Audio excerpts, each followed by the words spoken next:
সকাল সকাল ঘুম থেকে উঠে রান্না শুরু করে দিলাম। এখানে কারেন্টের চুলায় রান্না করব। এটা রাইস কুকার, যেহেতু আমার ছোটো বাচ্চা রান্না করতে অনেক প্রবলেম হয়। এখানে চাউল এগুলো সব রেডি করে নিয়েছি, তারপর এগুলো কোটা বাছা করে এগুলো রান্না উঠিয়ে দিলাম। এখানে লাউ চড়িয়ে দিয়েছি মাছ দিয়ে, এখানে ভাত, তারপরে ভাজি করার জন্য এগুলো সব কেটে রেখেছি, এগুলো ভাজি করবো। এটা হচ্ছে আমার বড় ছেলের সিজনের জন্য এখানে খিচুড়ি রান্না করব। ও আসলে ভাত খেতে চায় না, ও ভাত খায় না, ওর জন্য আলাদা করে ছোটো বাচ্চা রোদ ওঠে না, কাপড় শুকাতে পারি না, তাই ঘরে আধা শুকা কাপড়গুলো রোদে নেড়ে দিলাম। আজকে রোদ উঠেছে, এগুলো রোদে শুকাচ্ছি। অনেকগুলো কাপড় জমা হয়েছে, 2টা বাচ্চার কাপড়, এগুলো সবগুলো রোদে শুকাবো। যাতে ছোটো বাচ্চা, তারা তো জানেনি যে কী পরিমাণ কষ্ট হয় একটু বৃষ্টি ঝাপট হলে।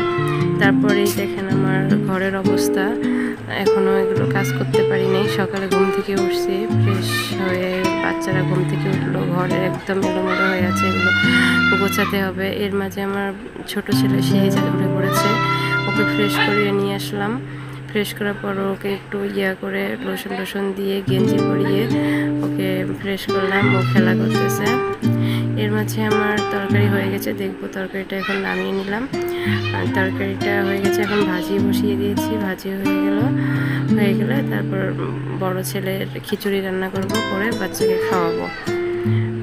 এইভাবে আসলে সকালে কাজ গুছিয়ে নিতে হয়, নাহলে সারাদিনে আর কাজ গোছানো হয় না, যেহেতু বাচ্চা নেওয়ার কেউ নেই। লাউয়ের তরকারিটা এগুলো লাউয়ের তরকারি হয়ে গেছে। এখন শেহজাদকে লাউ ভাজি দিয়ে ভাত খাওয়াতে দিয়েছি। ওই কখনো হাত দিয়ে ভাত খায় না, ভাত নিয়ে দেখেন কীরকম চিনতেছে, ভাত নিয়ে খাওয়াবে না, চুপ করে বসে আছে আর ভাত খালি নাড়তেছে, এরকমই করে সবসময়। তারপর বাচ্চাকে ঘুম দিয়ে পুরো ঘর ফ্রেশ করে নিলাম, সুন্দরভাবে গোছগাছ করলাম, খাট টাট সব কিছু, টেবিল সব কিছু পরিষ্কার করলাম, করিয়ে সুন্দর করে গোছালাম। থাকবে না বেশিক্ষণ, যেহেতু ছোটো বাচ্চা, একটু পরে আবার সে আগের মতো করে ফেলবে। আসলে এইভাবেই আমার সারাদিন কেটে যায়, জানি না আপনাদের দিন কীভাবে কাটে। এভাবে আসলে কাজ আমাকে গুছিয়ে নিতে হয়। যাদের ছোটো বাচ্চা আছে তারা এভাবে একের পর এক কাজ গুছিয়ে নেবেন, দেখবেন যে সারাদিনের কাজ অনেক হালকা মনে হবে।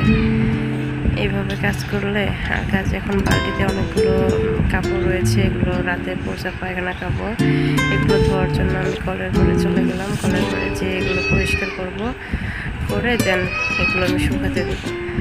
জানি আজকে একটু রোদ উঠেছে, হয়তো কাপড়গুলো শুকিয়ে যাবে।